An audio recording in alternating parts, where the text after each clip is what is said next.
نبی پاک صلی اللہ علیہ وسلم کے صاحبزادے تھے جناب ابراہیم علیہ السلام چھوٹے، ان کا وصال ہو گیا، اور وصال بھی حضور کی گود مبارک میں ہوا۔ یہ اولاد آدمی کو نا کمزور کر دیتی۔ حضرت انس بن مالک کہتے ہیں حضور اتنا روئے کہ مقدس داڑھی مبارک آنسوؤں سے بھر گئی۔ میں نے عرض کی حضور آپ تو صبر کا پیغام دیتے ہیں تو آنسو بہا رہے ہیں؟ تو حضور نے فرمایا انس میرا بیٹا چلا گیا یار، اور آنسو محبت کی علامت ہیں، ویسے میری زبان پر وہی ہے جس سے میرا رب راضی ہوتا ہے۔ یعنی اس طرح کی کیفیت، اور یہ بخاری مسلم ہے۔ جس دن صاحبزادے کا وصال ہوا نا، اسی دن ہی اتفاق کی بات یہ ہوئی کہ سورج کو گرہن لگ گیا۔ اب کچھ لوگوں نے بات کو جوڑ دیا، کہنے لگے کہ آج چونکہ حضور کے صاحبزادے وصال کر گئے تو سورج کو گرہن بھی ہو گیا، لیکن حضور چونکہ داعی اللہ ہے، حضور محسن ہے، نظریات کو محفوظ رکھنا ہے، غم کی کیفیت ہے، آج داڑھی مبارک آنسوؤں سے بھری ہوئی ہے، تو کریم رسول نے جمعے کا انتظار نہیں کیا کہ جمعہ آئے گا تو لوگوں کو بتا دوں گا، فرمایا جمع کرو بھی سب کو مسجد میں۔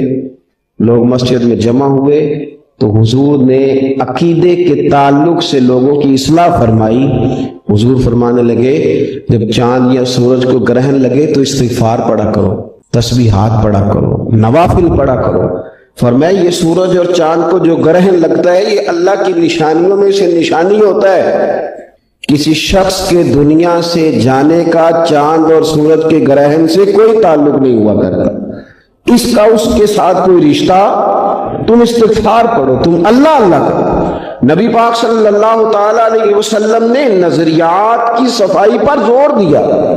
لوٹ آئیں اپنے دین کی جانب۔ اپنے بیٹے کو نصیحت کرتے ہیں، اور قرآن مجید نے سورہ لقمان کے اندر آپ کی ان نصیحتوں کا ذکر فرمایا ہے۔ اللہ کریم نے ارشاد فرمایا کہ حضرت لقمان ان کی جو بات انہوں نے اپنے بیٹے کے ساتھ کی، فرمایا وَلَا تُصَعِّرْ خَدَّكَ لِلنَّاسِ، اے میرے بیٹے لوگوں کے ساتھ اپنے رخ کو نہ پھیرا کر، غرور کے ساتھ اپنے لب و لہجے کو پھیر نہ لیا کر لوگوں کی طرف سے، اور وَلَا تَمْشِي فِي الْأَرْضِ مَرَحًا، تکبر کے ساتھ اپنے لب و لہجے کو لوگوں سے پھیر نہ لیا کر، اور زمین پر اکڑ کے بھی نہ چلا کر۔ جناب لقمان اپنے بیٹے کو نصیحت فرما رہے ہیں، اور اللہ نے اس کا ذکر قرآن مجید میں فرمایا ہے۔ اسلام ہماری تربیت کرتا ہے ہر موقع پر، اور ہمیں اسباب پڑھاتا ہے زندگی ساری گزارنے کے لیے۔ انسان کی بات کا دوسرے پر بڑا اثر ہوتا ہے، لیکن اس کی بات کے ساتھ ساتھ اس کے لہجے کا بھی بڑا اثر ہوتا ہے۔ کھانے کا بھی بڑا اثر ہے، لیکن کھانا آپ کس برتن میں رکھ کے دے رہے ہیں اس کا بھی بڑا اثر ہے۔ آپ نے کھانا کس طرح سجایا ہے، کس جگہ کسی کو بٹھایا ہے۔ اسلام یہ کہتا ہے کہ آپ کا جو لب و لہجہ ہے وہ ہمیشہ اچھے اخلاق والا ہونا چاہیے۔ لہجے جو ہوتے ہیں نا، لہجے، لب و لہجہ، وہ بڑی تاثیر رکھتا ہے، بڑا اثر رکھتا ہے۔ چھوٹا سا بچہ ہوتا ہے، دودھ پیتا ہے، ابھی نونہال بچہ ہے چھوٹا سا، ابھی اسے پتہ نہیں ہے کہ کون سی بات کا کیا معنی ہے۔ اسی بچے کے آپ نے گال پہ محبت کے ساتھ ہاتھ پھیرا تو وہ ہنس دیتا ہے، لیکن اگر آپ غصے کے ساتھ اس کی گال پہ ہاتھ لگاتے ہیں تو وہ رو دیتا ہے۔ آپ میری بات کو سمجھیں گے، ابھی اس کو لفظوں کے مفاہیم کا نہیں پتا، معانی سے ابھی وہ آگاہ نہیں ہے، معنی نہیں جانتا، پر آپ نے کس لہجے کے ساتھ اس سے پیار کیا یہ اسے پتا ہے۔ یہ جو لہجہ ہوتا ہے نا، لہجہ، اخلاق آپ کا، یہ بڑا اثر کرتا ہے۔ آپ نے گفتگو کی، لیکن اس گفتگو میں آپ کا انداز کیا تھا، لب و لہجہ کیا تھا۔ کچھ لوگ کہتے ہیں میں نے کوئی غلط بات کی ہے، بالکل ٹھیک بات کی ہے بھئی، آپ کی بات ٹھیک تھی اور آپ کا انداز ٹھیک نہیں تھا۔ جہاں بات ٹھیک ہونا ضروری ہے نا، وہاں انداز ٹھیک ہونا بھی بڑا ہی ضروری ہے۔ آپ کے لہجے کا خوبصورت ہونا اور آپ کے لفظوں کا حسین ہونا بھی بڑا ہی ضروری ہے۔ اگر آپ تھوڑا سا معاشرے میں غور کریں تو کچھ لوگ ایسے ہیں جو تباہ نہیں بیچارے دنیا میں آئے ہی شکوہ کرنے کے لیے، ان کے لہجے سے نہ ترش روئی برستی ہے، تلخی ہے۔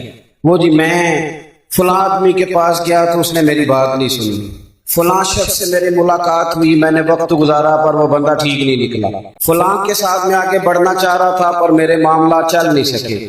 تو بھئی آپ دوسروں کو ناپتے اور تولتے رہے، آپ کو یہ دیکھ لینا چاہیے تھا کہ آپ کا انداز فکر ہی کہیں غلط نہ ہو۔ لہجے اخلاق یہ آپ کے لفظوں سے بھی زیادہ اثر بعض اوقات رکھتے ہیں. کسی نے کہا تھا کہ میرے لہجے میں غرور آیا تھا، اس کو حق تھا کہ شکایت کرتا تھا. میرے لہجے میں کچھ ایسا کہ جس پہ وہ بیچارہ پریشان ہو گیا، اس کا حق بنتا تھا وہ اس پہ شکایت کرتا. تو میرے عزیز آپ بات کو یاد رکھیں گے کہ جو اخلاق ہے، آپ کا جو اخلاق ہے، جو آپ کا کردار ہے، وہ اپنی ایک خوبصورتی رکھتا ہے. اس لیے میرے نبی پاک صلی اللہ تعالی علیہ وآلہ وسلم نے فرمایا تم میں کامل مومن وہ ہے جس کا اخلاق زیادہ اچھا ہے. جو کہانیاں زیادہ سناتا ہے وہ نہیں، جو اپنی خدمات زیادہ بتاتا ہے وہ نہیں، جو باقی سب کی نفی کر کے کہتا ہے کہ دنیا میں کوئی بندہ ٹھیک نہیں صرف میں ٹھیک ہوں، وہ والا بندہ نہیں. بلکہ فرمایا کس بندے کا اخلاق زیادہ اچھا ہے. اخلاق دیکھیں، یہ جو آپ کا لہجہ ہوتا ہے نا، یہ بہت زیادہ اثرات مرتب کرتا ہے آپ کے گھر پہ بھی باہر بھی. آپ اگر اپنی گفتگو میں باڈی لینگویج کو تھوڑا سا اچھا رکھیں. کچھ لوگ ایسے ہوتے ہیں جو بات بڑی صحیح کرتے ہیں پر کچھ زیادہ ہی باتیں کرتے ہیں، تو زیادہ باتیں کرنے کی وجہ سے ان کی جو صحیح باتیں ہوتی ہیں ان کا بھی وزن خراب ہو جاتا ہے، کیونکہ وہ زیادہ باتیں کرتے ہیں، ہر وقت بولتے ہیں، ہر وقت بات کرتے ہیں. تو جب وہ ٹھیک بات بھی کر رہے ہوں تب بھی ان کی بات کا لوگ اثر قبول نہیں کرتے. لیکن اگر ان کا لہجہ باوقار ہو، بات وہ تھوڑی کریں پر جتنی کریں ذرا سونی کر کے کریں، گفتگو میں خود بخود اثر پیدا ہو جائے، بات اچھی لگے، اخلاقی رویے اگر لوگوں کے زیادہ اچھے ہو جائیں. ایک تو مسکرانے کا بل کوئی نہیں آتا، اس کے پیسے کوئی نہیں لگتے، اور یہ بھی شکر ہے ابھی تک اس پر ٹیکس بھی کوئی نہیں، یہ بھی مقام تشکر ہے. تو اگر آپ بات کریں اور اس میں تھوڑی سی مٹھاس پیدا کر لیں، آپ تھوڑی سی بات میں نا مٹھاس. میرے ایک کلاس فیلو ہیں تو وہ تقریر کر رہے تھے اور میں سن رہا تھا، تو مجھے بعد میں کہنے لگے آپ تبصرہ کریں میں نے کیسی تقریر کی ہے. یہ ہوتا ہے نا جی، بعض اوقات دوست بیٹھتے ہیں بے تکلف تو کئی دفعہ کچھ باتیں ایسی ایک دوسرے کے ساتھ کرتے ہیں. تو مجھے کہنے لگی آپ بتائیں کہ میں بات کر رہا تھا تو کیسی تھی. تو میں نے کہا جب آپ بات کر رہے تھے تو میں ڈر رہا تھا، مجھے لگ رہا تھا کہیں آپ لڑ نہ پڑے. بھئی آپ اطمینان سے بات کریں، آپ تسلی سے بات کریں، آپ خندہ پیشانی کے ساتھ بات کریں. میرے نبی پاک صلی اللہ تعالی علیہ وسلم نے فرمایا، مسلم شریف کی حدیث ہے، حضور فرماتے ہیں نیکی کو کبھی چھوٹا نہیں سمجھنا، نیکی کو حقیر نہیں سمجھنا. کچھ نہ ہو سکے تو اپنے بھائی سے مسکرا کے بات ہی کر لیا کرو. بات کرو تو تمہارے لہجے میں ترش روئی نہ ہو. بعض اوقات آپ تلخ بات کرتے ہیں، آپ کا لہجہ تلخ ہوتا ہے تو آپ کی صحیح بات بھی قبول نہیں کی جاتی. لیکن اگر آپ کے لہجے میں مسکراہٹ ہو، آپ کے لہجے کے اندر خوبصورتی ہو، تو آپ کے اپنے بھی آپ کے بیگانے بھی سب کے سب آپ کی بات کو تسلی کے ساتھ سمجھنا وہ گوارا کریں گے. اسی طریقے سے ہمارا دل کرتا ہے کہ لوگ ہماری بات سنیں، ہمارے گرویدہ ہوں، ہم جو پیغام دینا چاہتے ہیں وہ پیغام لوگ اچھے طریقے سے قبول کریں، اس پر لوگوں کی توجہ زیادہ ہو. یہ ہمارا شوق ہوتا ہے. اور دنیا میں اب تو فیمس ہونے کا شوق بڑا بڑھ گیا ہے، اب بڑا بڑھ گیا. اب تو لوگوں کو نا شاید لوگ مقبولیت اسی کا نام لیتے ہیں کہ میرے اتنے لائکس ہیں، اتنے فالوور ہیں، اتنے سارے لوگ ہیں تو شاید میں بڑا مقبول ہوں. یاد رکھنا، قابلیت سے زیادہ قبولیت ضروری ہوتی ہے. فالوور کیا کریں گے اگر رب بھی راضی نہ ہوگا؟ تو لائکس کیا کریں گے؟ اگر تو قبول ہو جائے تو پھر چلو کسی لائکس کا بھی فائدہ ہے، کسی فالوور کا بھی. اور اگر قبول نہ ہو تو پھر کوئی فائدہ جنوں پریتم اپنا آنکھ ہی نہ او اجے سہاگن ہوئی نہیں. تو جب وہ قبول کر لے پھر تو بڑی بات ہے، اور اگر قبولیت نہ ہو تو پھر بڑے بڑے مجمع بھی کوئی فائدہ نہیں دیتے. ہماری خواہش ہوتی ہے کہ لوگ ہمیں جانیں، لوگ ہمیں پہچانیں، ہمارا بڑا نام ہو، ہمارا بڑا ذکر ہو، ہمارے بڑے تذکرے ہوں. تو میرے نبی پاک صلی اللہ تعالی علیہ وسلم نے ارشاد فرمایا، حضرت ابو ہریرہ رضی اللہ تعالی عنہ روایت کرتے ہیں، حضور فرمانے لگے تم مال کے ذریعے لوگوں کو اپنا گرویدہ نہیں بنا سکتے، پیسے دے کے لوگوں کو پیچھے نہیں لگا سکتے. کتنے کو دو گے؟ لیکن اب پیسوں سے تو بندے کا لالچ شروع ہو جاتا ہے. ایک دفعہ دیں، پھر دوسری دفعہ دیں، پھر تیسری دفعہ دیں. روز دیں گے تو بندہ راضی ہوگا، اور اگر آپ نے 99 دفعہ دیا، ایک دفعہ نہیں دیا تو وہ ناراض ہو جاتا ہے. تو کتنا کو لالچ پورا کریں گے؟ تو حبیب پاک علیہ الصلوۃ والسلام فرمانے لگے تم پیسے دے کے لوگوں کو اپنا گرویدہ نہیں کر سکتے، ہاں خندہ پیشانی سے حسن اخلاق سے ملو گے تو لوگ تمہارے گرویدہ ہو جائیں گے. تمہارا اخلاق، تمہاری خندہ پیشانی، تمہارا اچھا کردار یہ لوگوں کو گرویدہ کر سکتا ہے. مال و دولت سے لوگ گرویدہ نہیں ہوتے. تو ہمارا وہ جو روزمرہ کا لوگوں کے ساتھ تعلق ہے، لب و لہجہ ہے، میں نے دیکھا ہے بہت سارے لوگ ایسے ہیں جن کے ساتھ لوگ آنا جانا ملنا بیٹھنا آہستہ آہستہ چھوڑ دیتے ہیں. اور وہ کس لیے چھوڑ دیتے ہیں؟ وہ ان کے رویے کی وجہ سے چھوڑ دیتے ہیں، ان کے انداز فکر کی وجہ سے چھوڑ دیتے ہیں، ان کے شکووں کی وجہ سے چھوڑ دیتے ہیں. مزاج ہوتا ہے نا ہمارا کہ ہمیں شوق ہوتا ہے تعلق زیادہ لوگوں کے ساتھ ہو، اور پھر یہ بھی شرط ہوتی ہے کہ میں جس کے پاس جاؤں وہ مجھے یہی کہے کہ تو میرے ساتھ ہی پیار کر. ایک صاحب مجھ سے کہنے لگے کہ یہ میں محفل کراتا ہوں، آپ بھی تشریف لائیں، اور میں 20 علماء کو بلا چکا ہوں اور بڑے بڑے نامور نام انہوں نے میرے سامنے لیے. میں نے ان سے پوچھا کہ جو نام آپ نے لیے ہیں اور آپ کی تصویریں بھی ساتھ ہیں، میں الحمدللہ تسلیم کر گیا ہوں آپ کی بات کو، لیکن سوال میرا یہ تھا کہ کیا آپ نماز بھی پڑھتے ہیں؟ 21 علماء کو آپ نے بلایا یا 20 کو بلایا اور بڑے بڑوں کو بلایا، اور مجھے بھی آپ دعوت پیش کر رہے ہیں، تو نمازی بھی آپ ہیں، نمازی بھی ہیں.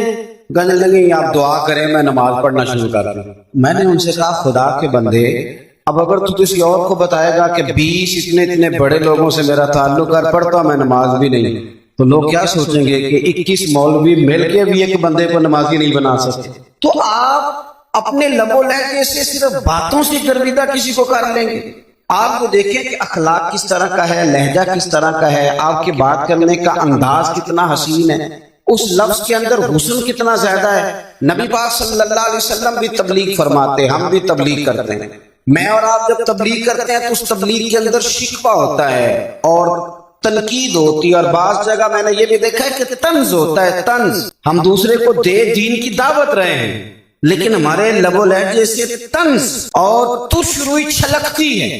تو دولت کے پیچھے لگ گیا ہے، تو بالکل جاہل ہے، تو بالکل تیرے خاندان میں سے بھی کوئی نہیں ادھر آتا. آپ طنز کر رہے ہیں، آپ دعوت دین نہیں دے رہے. دعوت دین تو گلدستے میں رکھ کے پیش کی جاتی ہے، اس کی تو ایک خوبصورتی ہے، اس کا تو ایک حسن ہے، اس کی تو اپنی ایک جاذبیت ہے، اس کی اپنی ایک نورانیت ہے. صحابہ کرام علیہم رضوان فرماتے ہیں کہ حضرت سعد بن معاذ رضی اللہ تعالیٰ عنہ کا جنازہ تھا. اللہ کے پیارے محبوب صلی اللہ تعالیٰ علیہ وسلم نے جنازے کی امامت فرمائی، اور جنازے کی امامت کے بعد ابھی نہ قبر کے تیار ہونے میں کچھ ٹائم باقی تھا، تو حضور زمین پہ تشریف فرما ہوئے. لوگ قبر کی تیاری میں ہیں. بعض اوقات ہوتا ہے نا ابھی قبر نہیں تیار ہوئی، تو کہتے ہیں کہ لکڑی کے ساتھ حضور نے زمین کوریدنی شروع کر دی، اور دیر تک حضور نے چہرہ نور کو زمین کی طرف جھکائے رکھا، گویا زمین شرف دیدار حاصل کرتی رہی. دیر تک چہرہ نور جھکا رہا زمین کی جانب، حضور نے رخ نور کو پھیر لیا. صحابہ کہتے ہیں کہ ہم نہ بڑے جب حضور ہمارے قریب ہوتے تھے تو ہمارا خیال ہوتا تھا کہ رحمت کی برکھا ہے، اپنے اپنے حصے کا کرم اڈیل لے اپنے اوپر. فرماتے ہیں منتظر تھے کہ حضور کب ہماری طرف رخ انور پھیریں اور ہم کریم سے کوئی بات سن سکیں. ارشاد فرماتے ہیں کہ ہم بڑے شدید منتظر تھے.